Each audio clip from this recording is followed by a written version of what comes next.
السلام علیکم ورحمۃ اللہ وبرکاتہ۔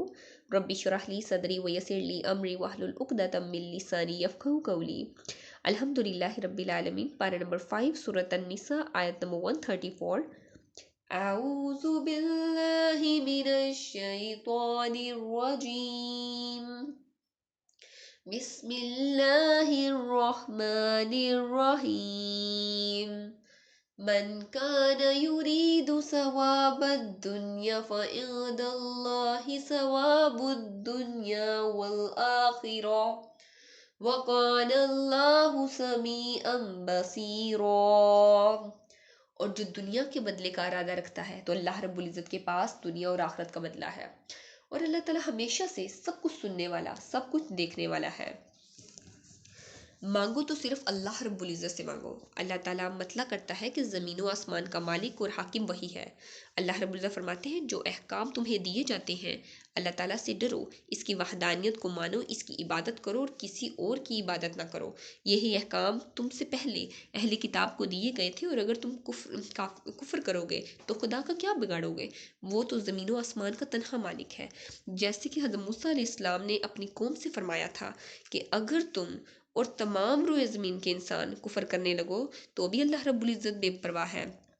اور جگہ اللہ رب العزت ایک اور جگہ اللہ رب العزت فرمایا فَكَفَرُوا وَتَوَلَّوْا وَاسْتَغْنَى اللَّهُ وَاللَّهُ غَنِيٌّ حَمِيدٌ۔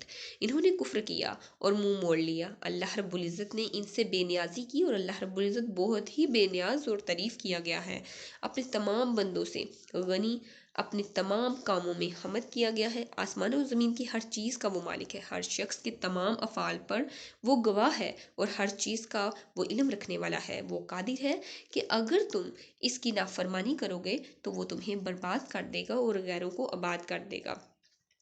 اللہ رب العزت ایک اور جگہ فرماتے ہیں اگر تم منہ موڑو گے تو اللہ رب العزت تمہیں بدل کر تمہارے سوا کوئی اور قوم لے آئے گا، تو وہ جو لوگ ہوں گے وہ تم جیسے نہ ہوں گے۔ بعض سلف سے منقول ہے کہ اس آیت میں غور کرو اور سوچو کہ گناہ گار بندے اللہ رب العزت کے نزدیک کس قدر ذلیل ہیں۔ اور آیت میں یہ بھی فرمایا ہے کہ اللہ رب العزت پر یہ کام کچھ مشکل نہیں۔ اللہ رب العزت فرماتے ہیں اے وہ شخص جس کا پورا قصد اور جس کے تمام تر کوششیں صرف دنیا کے لیے ہوں تو جان لے اللہ رب العزت دنیا اور آخرت کی بلائی اللہ رب العزت کے قبضے میں ہے، تو جب اس سے دونوں ہی طلب کرے گا تو وہ تجھے دے گا۔ نبی صلی اللہ علیہ وآلہ وسلم نے دنیا اور آخرت دونوں کی بلائی کے لیے دعا سکھائی۔ اللہم ربنا آتنا فی الدنیا حسنۃ وفی الآخرۃ حسنۃ وقنا عذاب النار۔ اے اللہ، اے ہمارے رب، ہمیں دنیا کی بلائی دے اور آخرت میں بھی بلائی عطا فرما، اور جہنم کے عذاب سے ہمیں نجات فرما۔ یہ ہیں جنہیں ان کے اعمال کا پورا حصہ ملے گا۔ یہاں پر اللہ رب العزت فرماتے ہیں یہ وہ لوگ ہیں جن کو ان کے اعمال کا پورا بدلہ ملے گا، یعنی کہ دنیا بھی ملے گی اور آخرت میں ملے گا۔ لیکن وہ شخص جو صرف اور صرف دنیا کا طلبگار ہے اس کو صرف اور صرف دنیا ملے گی، اور وہ بھی اتنی جتنی اللہ رب العزت نے اس کے لیے لکھی ہوگی۔ اور جو صرف آخرت کا طلبگار ہوگا تو اللہ رب العزت دنیا اس کے لیے سمیٹ دیں گے، اور آخرت میں اس کے لیے بلائیاں کریٹ کر دیں گے۔ اسی طرح ہم دیکھتے ہیں کہ اللہ رب العزت فرماتے ہیں من کان یرید العاجلہ، جو شخص دنیا کا طلبگار ہوگا ہم جسے چاہیں جتنا چاہیں دنیا میں دے دیں۔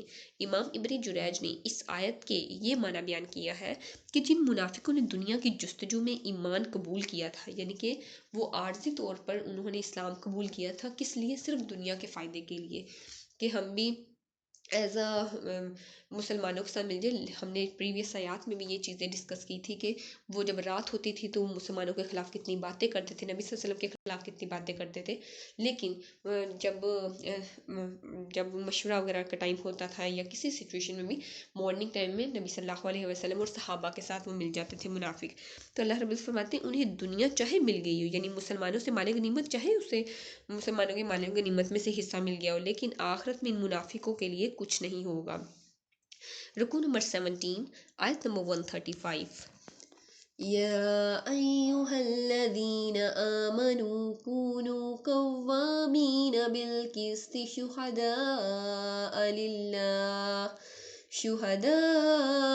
للہ ولو علی انفسکم او الوالدین والاقربین إن يكن غنيا أو فقيرا فالله أولى بهما فلا تتبعوا الهوى أن تعدلوا وإن تلووا أو تعرضوا فإن الله كان بما تعملون خبيرا۔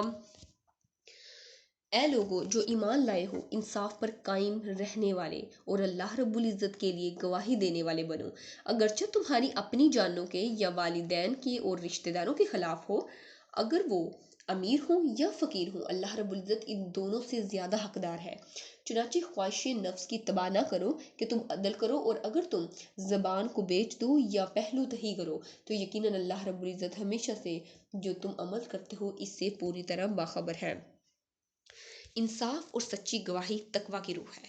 اللہ رب العزت ایمانداروں کو حکم دیتا ہے کہ وہ عدل و انصاف پر مضبوطی سے جمے رہیں، اس سے ایک انچ ادھر سے ادھر نہ ہو۔ ایسا نہ ہو کہ ڈر کی وجہ سے یا کسی لالچ کی بنا پر یا کسی خواہش مندی کی وجہ سے یا کسی پر رحم کھا کر کسی سفارش سے عدل و انصاف چھوڑ بیٹھیں۔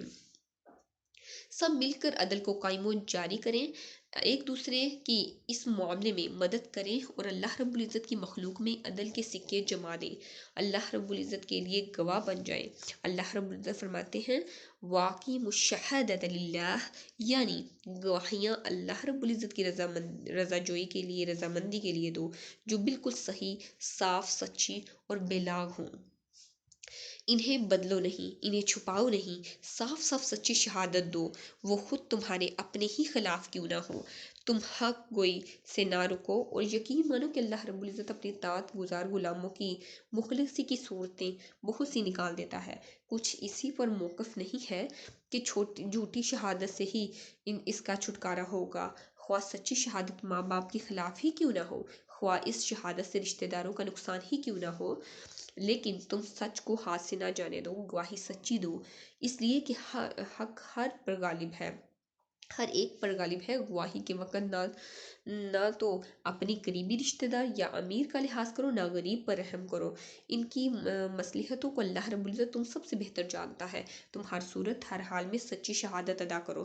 دیکھو کسی کے برے میں، کسی کے بہکاوے میں آ کے خود اپنا برا نہ کر لینا، کسی کی دشمنی میں، کسی کی قومیت میں فنا ہو کر عدل و انصاف کو ہاتھ سے نہ چھوڑ بیٹھنا، بلکہ ہر حال میں انصاف کا مجسمہ بنے رہو، جیسے کہ اللہ رب العزت فرماتے ہیں وَلَا يَجْرِمَنَّكُمْ شَنَآنُ قَوْمٍ عَلَىٰ أَلَّا تَعْدِلُوا اعْدِلُوا هُوَ أَقْرَبُ لِلتَّقْوَىٰ، کسی قوم کی عداوت تمہیں خلاف عدل کرنے پر آمادہ نہ کر دے، عدل کرتے رہو، یہی تقویٰ کے زیادہ قریب ہے۔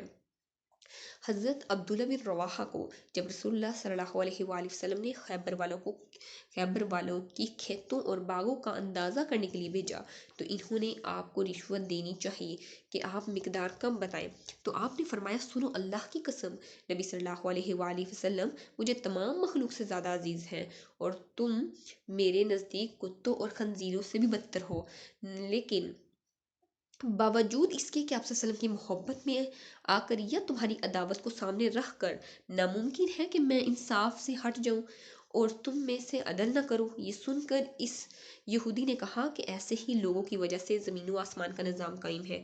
ابن کثیر کی روایت ہے۔ یہ پوری حدیث سورۃ مائدہ کی تفسیر میں انشاءاللہ ہم پڑھیں گے۔